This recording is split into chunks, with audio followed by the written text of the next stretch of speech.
Welcome to the Hunger Trap Podcast. I'm Lisa. I'm Diana. And we're here talking about eating disorders, health, and mental health.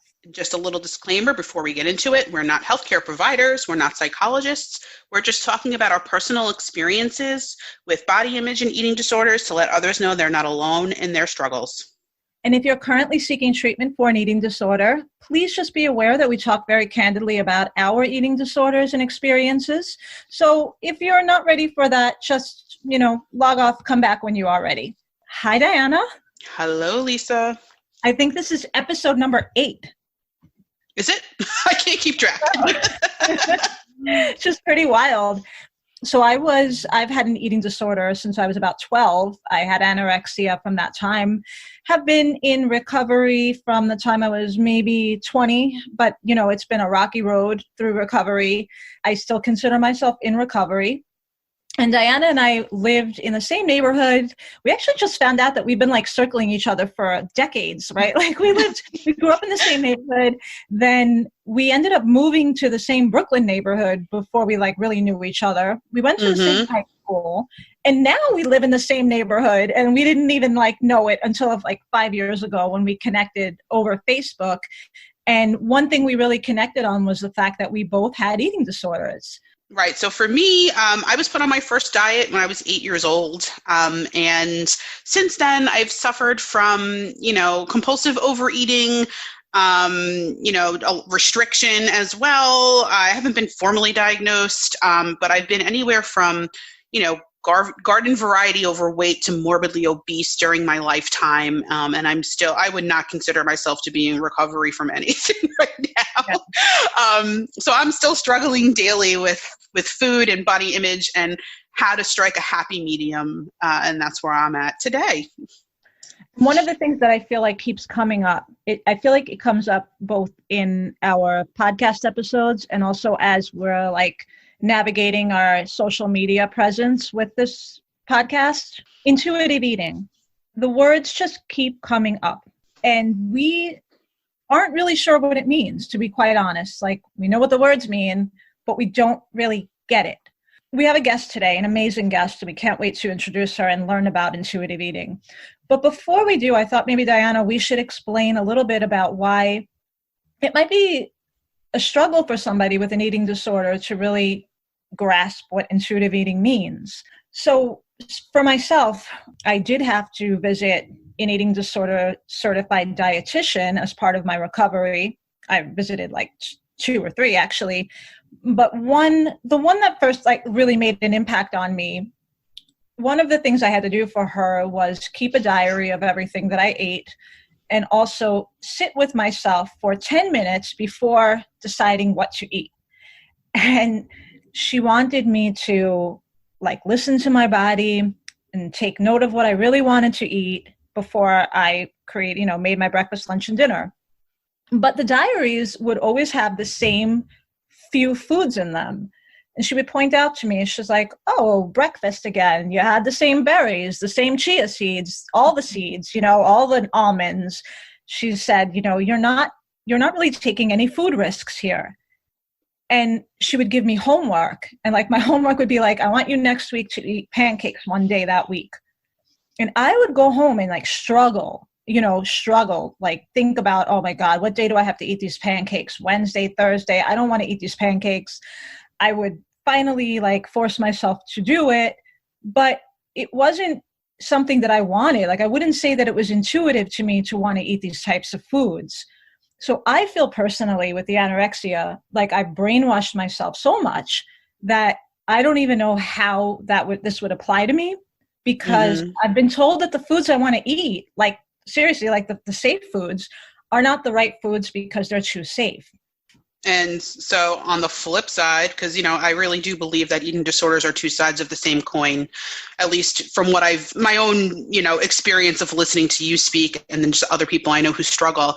My body, on the other hand, wants to intuitively eat like it's being sent to the electric chair tomorrow. So, I don't know how to trust my body and what it wants me to eat and not sail over 300 pounds again, which I don't want to do. I had bariatric surgery, was it 4 years ago? And I belong to Facebook groups that help support eating after bariatric surgery. And there's one particular group that talks about something called fat brain. And fat brain is, there are people out there, probably myself included, that no matter what they're faced with, they're always going to choose the food that's like most caloric, most, the biggest bang for your buck. Like there's always going to be extra cheese. There's always going to be French fries, and I think about it and I'm like, I don't know why my body chooses those things. I don't know if I've overridden a more balanced approach because of deprivation in my past, kind of like you, Lisa, have overridden a more balanced approach because of the, beliefs you have about food and whether or not they would make you gain weight. So I think both of us are struggling with this whole idea of intuitively trusting our bodies to tell us what it really needs. And so that's why I think we wanted to speak with our guest today, right? Yeah. And we have an amazing guest. We couldn't have a better guest on to talk about this. She really knows her stuff. So Kirsten Ackerman is an anti-diet registered dietitian and certified intuitive eating counselor. She's the host of a very popular podcast called the Intuitive Bites Podcast. It's a show dedicated to discussions of intuitive eating, health at every size, and body liberation. Kirsten also has a virtual private practice where she helps clients to heal their relationship to food and the body. So hello, Kirsten. Welcome. Thank you for coming. Thank you so much. I'm so excited to chat with you guys more today. Great. So should we dive right in? Dive right in. Okay. So Kirsten, you are a non-diet registered dietitian, which is a term many people may be unfamiliar with because the popular assumption is that people visit dietitians when they want to go on a diet and lose weight. So can you talk to us a little bit about the difference between a non-diet dietitian and a traditional dietitian's approach with clients? Yeah, absolutely. So definitely like my traditional dietetics and like my schooling in nutrition was very based in this weight loss model, right? Like exactly what you're saying. People go to dietitians primarily to like learn how to lose weight and like whatever and get smaller. And that was my education. So that's what I see as like the traditional model. Anti-diet or non-diet dietitian, I kind of have transitioned to kind of using the term anti-diet because really it's anti-diet culture and anti kind of this assumption that we should be making choices for our health based on our body size, right? So like if I'm in XYZ body, that must mean I'm unhealthy, therefore I must make myself smaller and then I will be healthy. So this is kind of like the dominant messaging that we receive. So I would say an anti-diet dietitian really is trying to step away from that weight-centric model where weight is kind of like this primary thing that we're using to manipulate or affect health. And anti-diet dietitians are trying to step towards how can we best support this person with behavior change and with changes that align with their own values in their life without focusing on weight. And that doesn't mean, just like side note, that doesn't mean that body size doesn't change in some direction with this work, but it means that manipulation of body size is not the measure of success or failure. It's simply a neutral side effect to taking care of your body in a way that feels good. Can you kind of expand on some of the more misleading or hurtful messages that you see in diet culture? Yeah, some of the misleading messaging. I mean, where do you start? I mean, the biggest one I think is that body size determines health, right? That I can look at somebody and I can know whether or not they're taking care of themselves, whether or not they are exercising or eating a particular way, right? And that's what we see like when people in larger bodies or smaller bodies, but let's, for example, say someone in a larger body goes to the doctor's office and steps on the scale. The doctor says, you're in this BMI category that is unhealthy. Therefore, you should start exercising and eating more broccoli. But it's like this assumption that like, wait, I already exercise. I already eat broccoli. How do you know I don't do that because of the number on the scale? So it's stigma, right? It's the stigma associated with you're that body size, therefore you're doing this, and you need to change that in order to be healthy. And it hurts people in thinner bodies the same way, right? Someone in a smaller body could walk into the doctor's office and, my blood pressure is high, my cholesterol's off, but they say to me, you know what, it's no big deal. It's probably genetic. Like, don't worry about it. Like you seem pretty healthy, because I quote unquote, look healthy because of my size. And therefore I don't receive the care that I need or deserve, because they're kind of like flippantly saying it's not a big deal because of my size. That's so interesting, because even when I remember when I got pregnant, a few of my friends got pregnant around the same time, and they exist in smaller bodies. And at the time, like, I've always been in a larger body. I was in a less large body than I am now. But as soon as I walked into the doctor, they were like, we have to check you for gestational diabetes immediately. Right.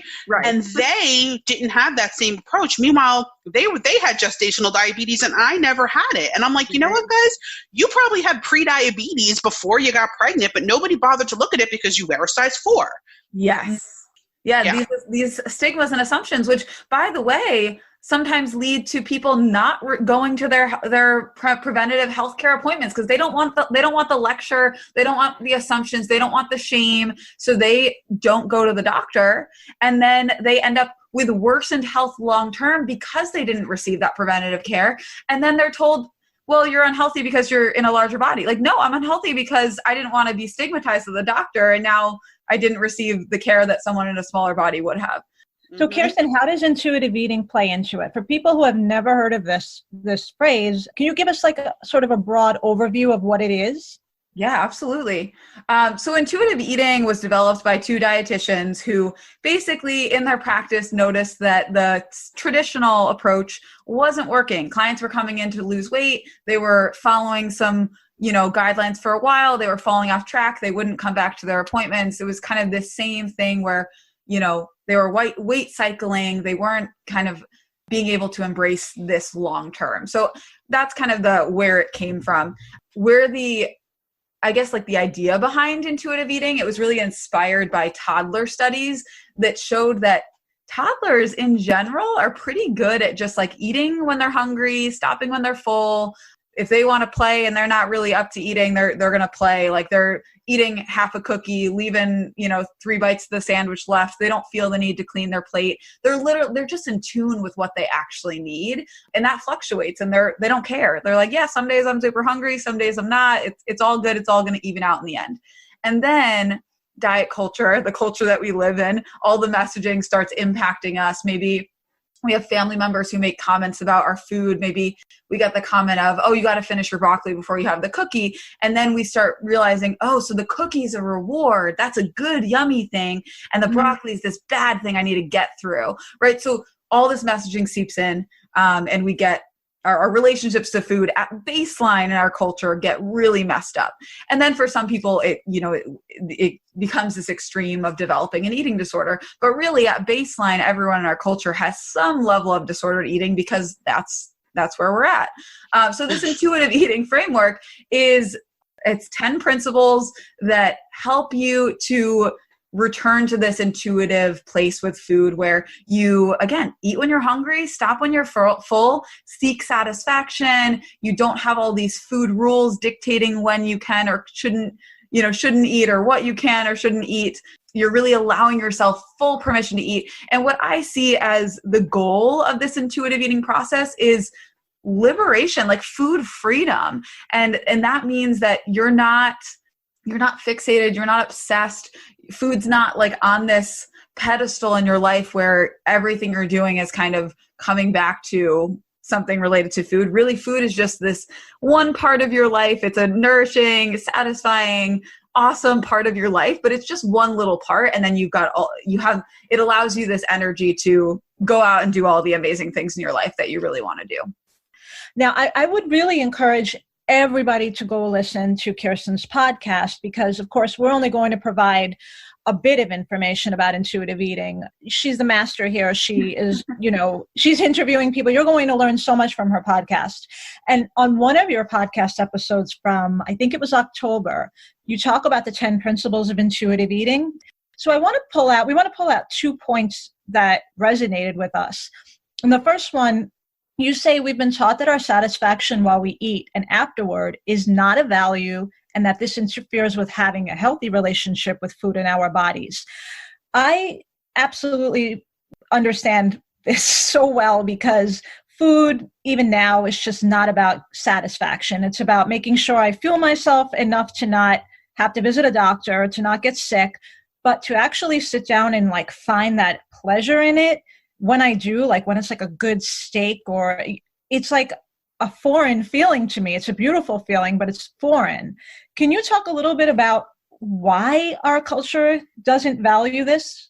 And I've been shamed for expressing strong, feelings of satisfaction and like praising food. It's like, geez, calm down over there. Is that all you care about? Is that all you think about? So it's so interesting that, Lisa, you're not in touch with it, and I've been shamed for being in touch with it.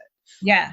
Right. And I think, I would say that it's kind of the perfect storm, which diet culture has a lot of perfect storms, where you tell people that that food, if you enjoy food too much, you're going to gain weight, which is not a good thing, quote unquote, right? Like culturally, that's what we're being told. So don't enjoy food, but then here's all of these like highly palatable, delicious foods. And here's the like decadent, indulgent, whatever. But like, you shouldn't like that, because if you like that too much, then X, Y, Z is going to happen. So like, I think there's this fear wrapped up with satisfaction and pleasure. And like you said, Diana, like shame associated with when you do indulge, it's this bad thing that needs to be controlled and manipulated. If I just let myself always indulge, then I would just continuously gain weight forever and ever and ever, right? Of course, diet culture wants you to believe that, because that mindset is what leads you back to the Weight Watchers, back to the Jenny Craig, back to the thing that someone else is going to,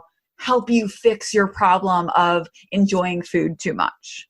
So another thing that you had made another point you made in the same podcast episode was that the goal is not to eliminate emotional eating. You say it's normal. So when we think of an emotional eater, we probably imagine somebody who overeats because of emotions, and it could work the other way too. You can restrict because of anxiety, which is something that's happened to Lisa, and actually it's happened to me as well.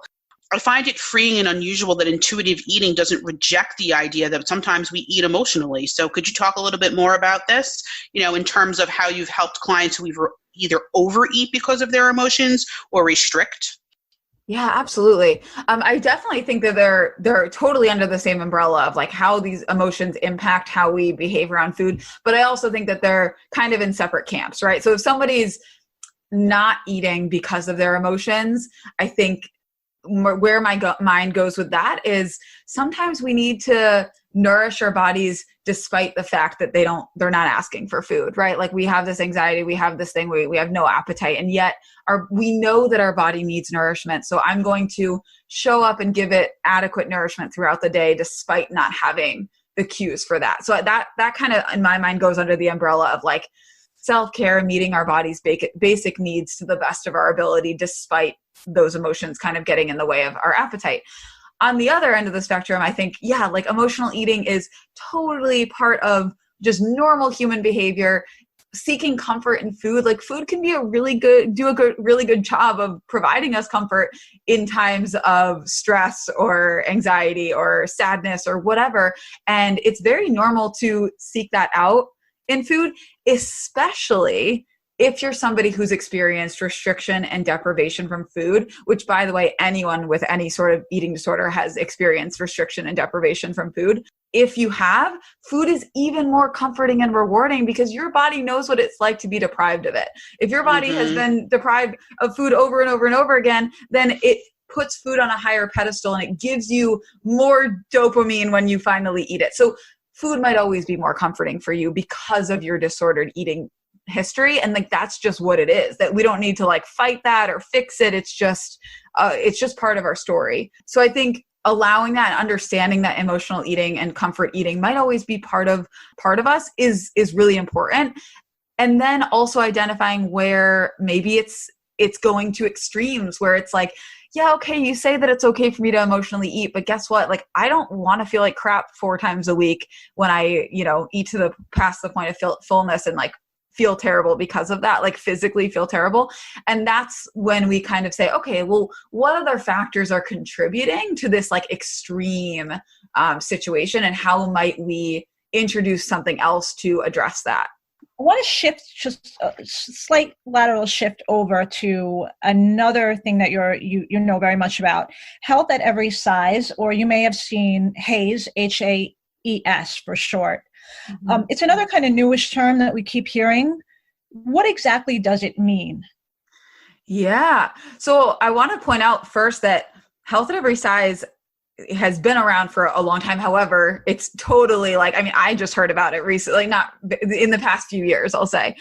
So it's definitely like ramping up in terms of like the awareness around it, but it is something that dates back to like the 80s at least. Health at every size is essentially a movement that's aimed to provide access and health resources for people of all shapes and sizes. It has 5 principles, which I can't name off the top of my head, but they're things like health enhancement, joyful movement, eating in a way that's nourishing and satisfying. Again, access to resources. I think a lot of times when people hear health at every size, they think healthy at every size, like people are just healthy at every single size and everyone's just healthy. But genuinely what this movement is meant to mean is really like health access at all sizes. So the perfect example is something that we've already talked about so far today, which is people of all sizes should be able to walk into the doctor's office and receive respectful care. They shouldn't be able to, they shouldn't be fearful of being shamed. People of all sizes should be able to go get a knee surgery when they need it, not told you can have your knee surgery when you lose X number of pounds. But there is a health at every size directory on the Association for Size, Diversity, and Health's website. So it's ASDAH, ASDAH.org. And you can search for providers who are health at every size aligned.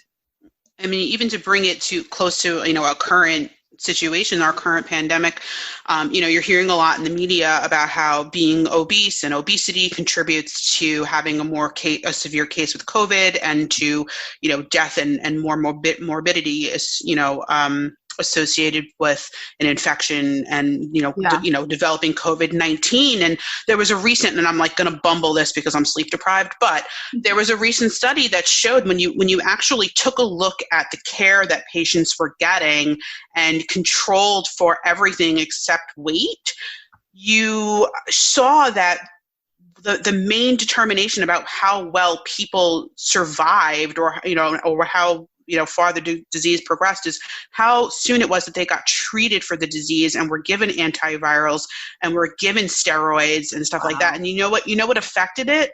Weight affected how quickly doctors were going to treat these patients. And again, totally bumbling, but there is a study that was published. So it's like you're turning around and saying that, obese people are having a harder time with the disease. It's like, really? Or are they just not being treated the way a thin person who shows up in the emergency room is being treated? Oh, wow. Yeah, and that's weight stigma at play. That's literally causing the outcomes that they're blaming on weight. It's very ironic.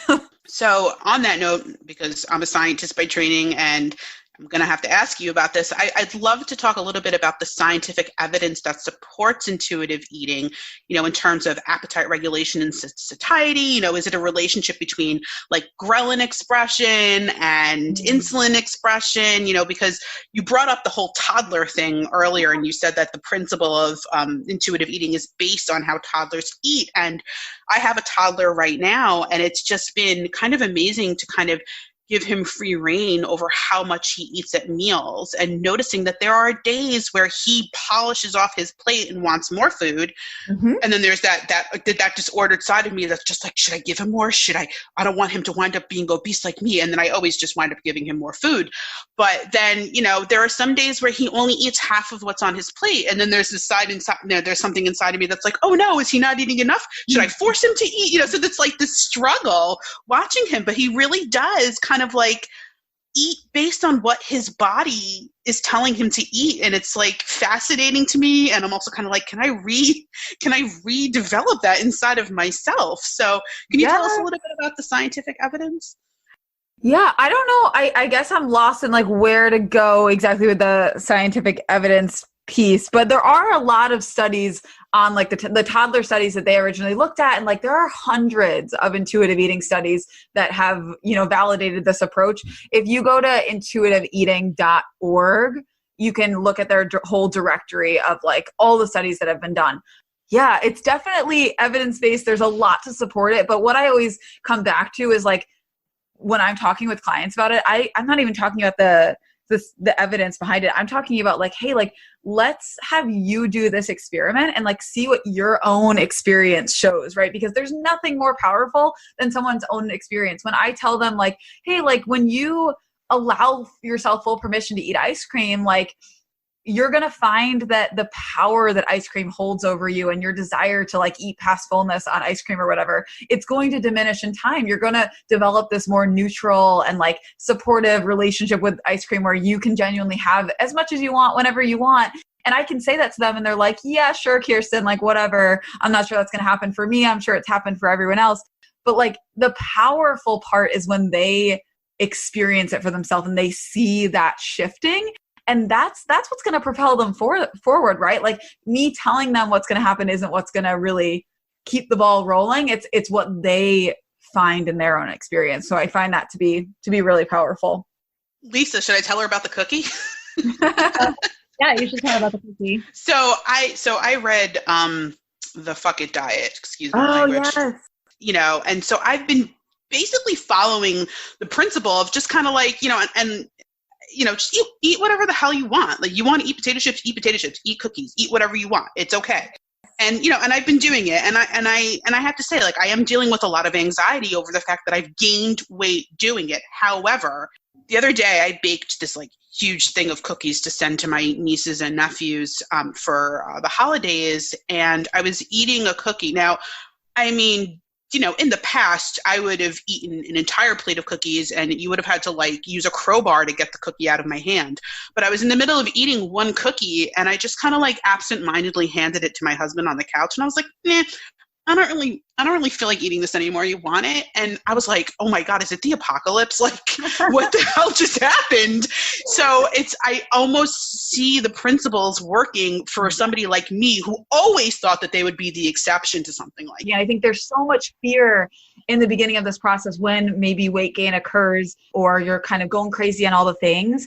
But when you start to notice those like subtle shifts of like, that's never happened before. I've never like put down my fork when there's still food on my plate and been like, no, I'm good. And that's when you start to see like, oh, like if this trend continues and I continue to just like find more peace with foods and like genuinely just enjoy them when and how much I want them, like I can, that's when you can start to see like, oh, okay, now I can see how this approach would actually be supportive of my health. Cause I find that people's first or like, the place they first jump to with intuitive eating is this must be unhealthy, which is ironic because really ultimately it's more supportive of health than staying on this like binge restrict or whatever cycle.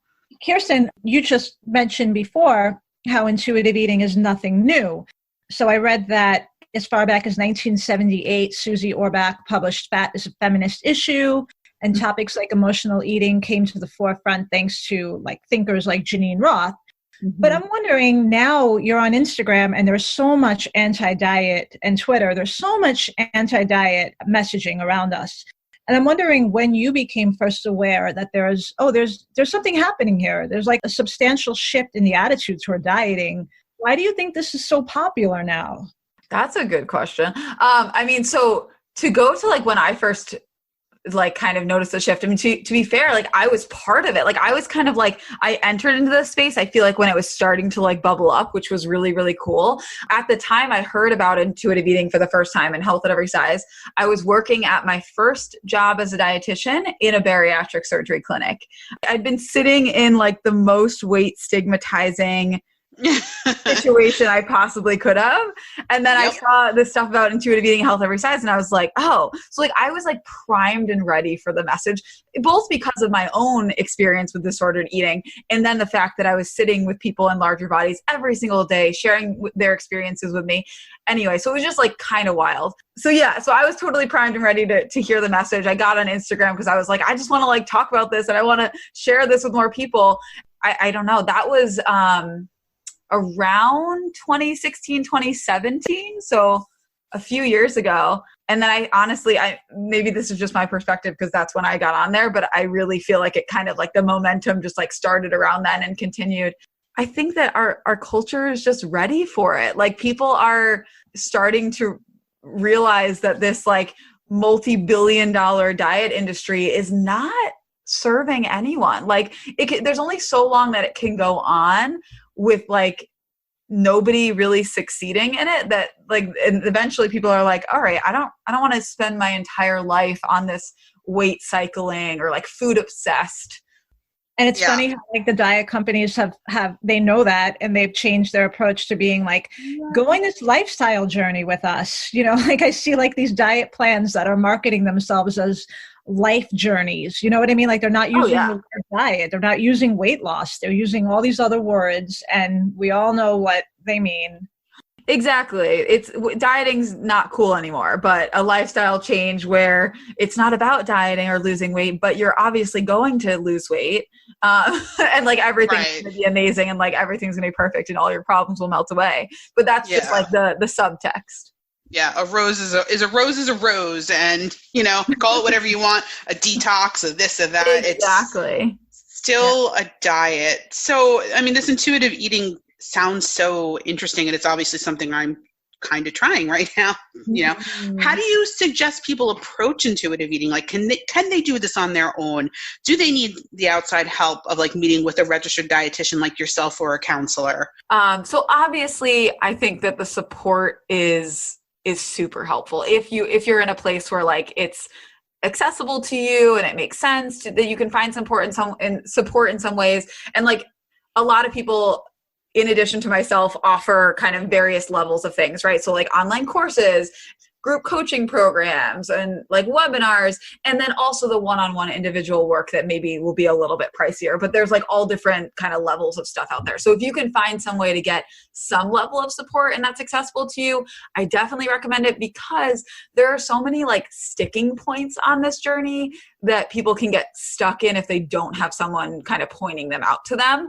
So I'll definitely say that. And I think alongside that as well, it's nice to have somebody who gets it and understands and like knows what you're doing and like is supportive in that. Is kind of like, providing that support, because when you're doing this anti-diet, intuitive eating work in a culture that's obsessed with dieting and weight loss, like it's really hard to stick with it if you don't have that support person or like somebody that really understands it.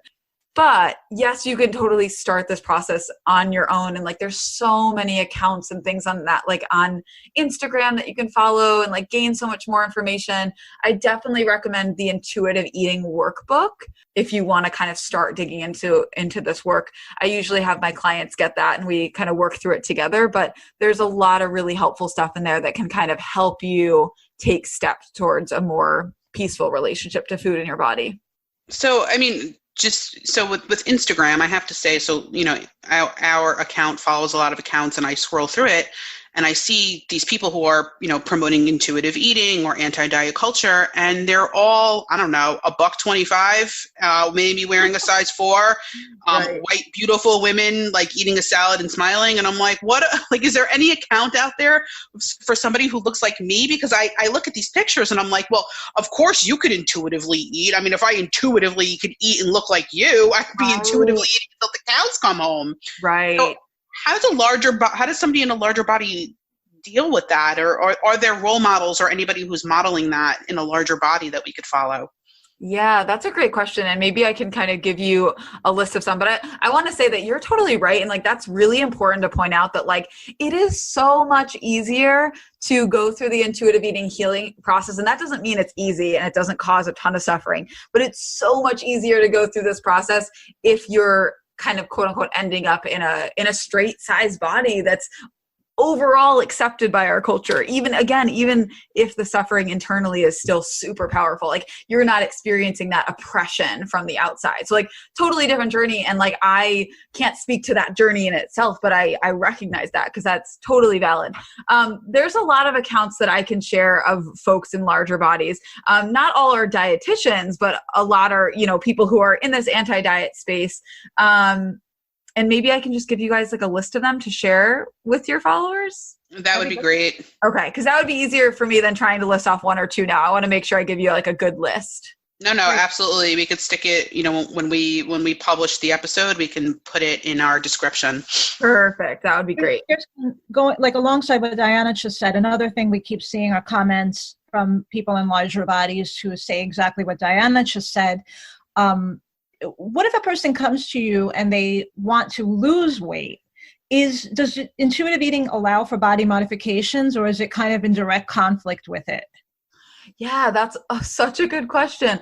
So if somebody comes to me and wants to lose weight, like I'm pretty sure that's almost every single client I have, right? Because of course we want to get smaller in a culture that demands that we get smaller. That is just such a normal experience. And like the number one thing that I do with my clients is validate that, like, yeah, that makes so much sense.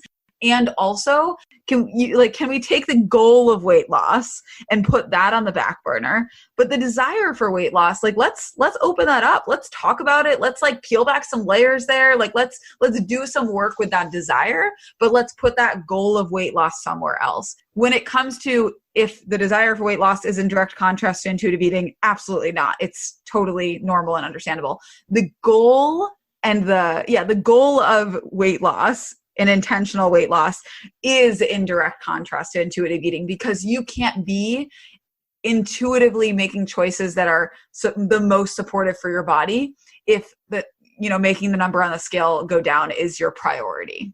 The priority has to be supporting your body and nourishing it and taking care of it.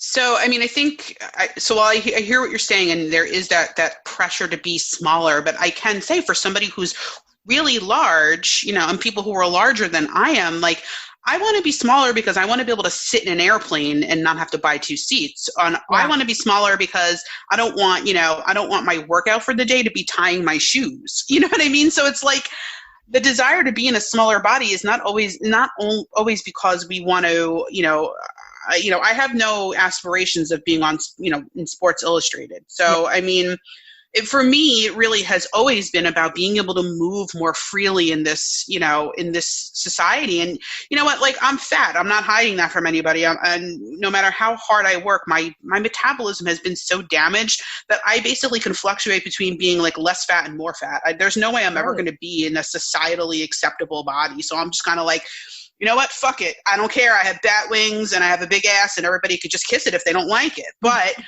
it really gets to a point where when you can't fit in a seat, or you go to a work meeting and you're like, I have to sit down here, and it's like, am I going to break this chair? Like, that's kind of a different struggle. Don't you agree?